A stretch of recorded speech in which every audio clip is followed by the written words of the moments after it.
Hello! Today is the royal wedding. And my friends and I have decided to celebrate by eating only British food today.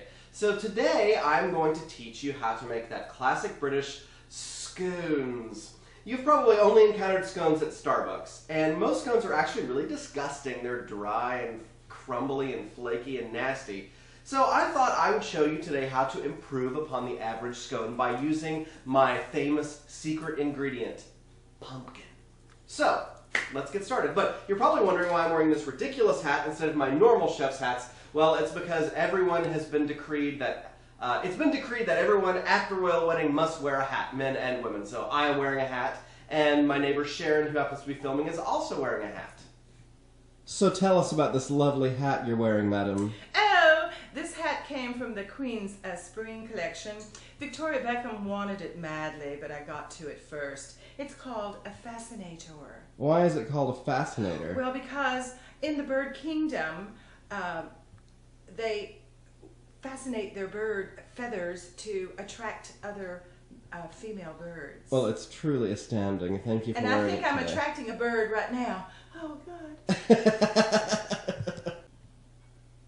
Okay, so first we're going to get our dry ingredients together. In here I've got 2 cups of all-purpose flour. And to that I'm going to add half a cup of sugar, a tablespoon of baking powder, about half a teaspoon of salt, and a pinch of cream of tartar, which helps with browning.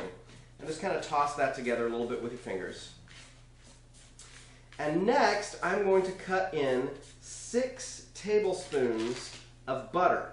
Now, a lot of scone recipes call for shortening or Crisco, and I'm doing my best to try to eliminate shortening from the recipe list of all of the bakers in the world. Shortening has run its course, but I'm not going to get into my rant about trans fats and hydrogenated fats right now. I'm going to save that for the biscuit recipe. But you don't need shortening to make scones. 6 tablespoons of butter will make delicious, beautiful scones. So I'm cutting the shortening in, and what I'm using is called a pastry blender, and you don't have to have one of these. They're not expensive, but if you don't have one, just take 2 table knives and crisscross them together into the butter and flour, and that will work just as fine. So we're cutting the butter in until the mixture resembles coarse crumbs or breadcrumbs, and basically we're just slicing the butter down into tiny little particles that are coated with flour.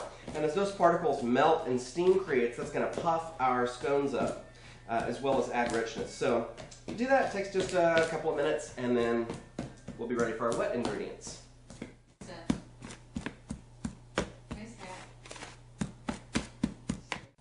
Okay, now it's time to prepare our wet ingredients. In here I've got 6 tablespoons of sour cream. And to that I'm going to add 1 egg. And then the secret ingredient, a scant half cup of pumpkin. Now, the pumpkin is not going to make your scones taste like pumpkin. It's just going to add moistness and make sure those scones aren't bone dry like most scones that you eat. A lot of scones, they have to make like sugary syrups to pour on top of them to keep them moist. This pumpkin is going to do that for us and not add all that extra sugar, and it's also good for you.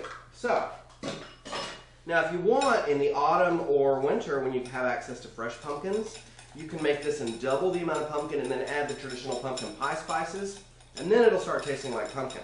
But for now, this is not going to even taste traceable in our scones. Okay, so we've got our wet ingredients together. We're going to add them to the dry ingredients. Now just pull the dry ingredients into the wet ingredients. Start to get them mixed together here. Now, depending on the relative humidity outside and the moisture content of your flour, you may discover that some of the flour will not incorporate into the wet ingredients. And if that's the case, just add a little dab of milk or buttermilk, and that will help you get the rest of the dry ingredients moisturized. A cup of currants. Now, if you've never worked with currants, I promise you they're in every single grocery store right next to the raisins. And they're like a tiny raisin, but more tart and more juicy than a raisin, and so they're wonderful. But you can also just use raisins, about a cup. Chop them up if you want that more dainty consistency. Okay, so we are going to empty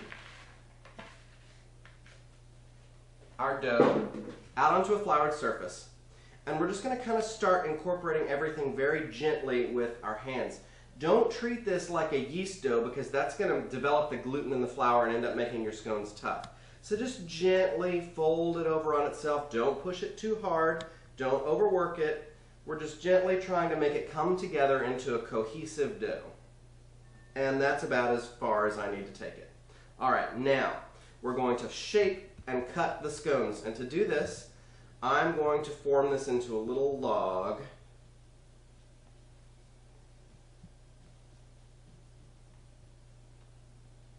And pat it down gently. Basically, we're making a rectangle that's about 1 inch thick. And you want to get it as even as possible if you're trying to make elegant scones. If you don't really care, just cut them out with a biscuit cutter and your job's done. Okay, so I've got my nice lovely rectangle here, and look how beautiful that dough is. That pumpkin contributes a nice lovely orange color. All right, so we're going to take a knife and we're going to divide this into approximately into squares. And you get about 4 of these out of there. And then each square we're going to cut on the diagonal, and that makes a scone. Now, look how simple that was. We've been cooking for about 5 minutes and they're ready to go into the oven. We're going to place these on a prepared baking sheet lined with parchment or foil, sprayed lightly with cooking spray. Bake them at 425 degrees for about 15 minutes until they're done. And I actually like to brush mine with egg wash and sprinkle some coarse sugar on top. Gives it a little nice texture and a little extra sweetness.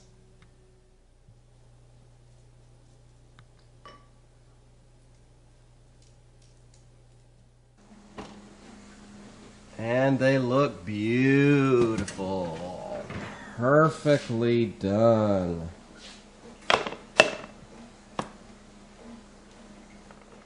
Now don't dig into them right away. They're screaming hot and they're really delicate. They need about 5 minutes to settle. So, now you know how to make delicious, moist, wonderful scones. The secret ingredient is pumpkin. I'm Ben Starr. Hit my website, benstarr.com, for lots of recipes, photos, and travelogues from my travels all across all 7 continents. And I'd like to take this moment to wish the royal couple a very happy marriage, as happy as the rest of us. They deserve the right to be as miserable as the rest of us, right? Thanks, and have a great day.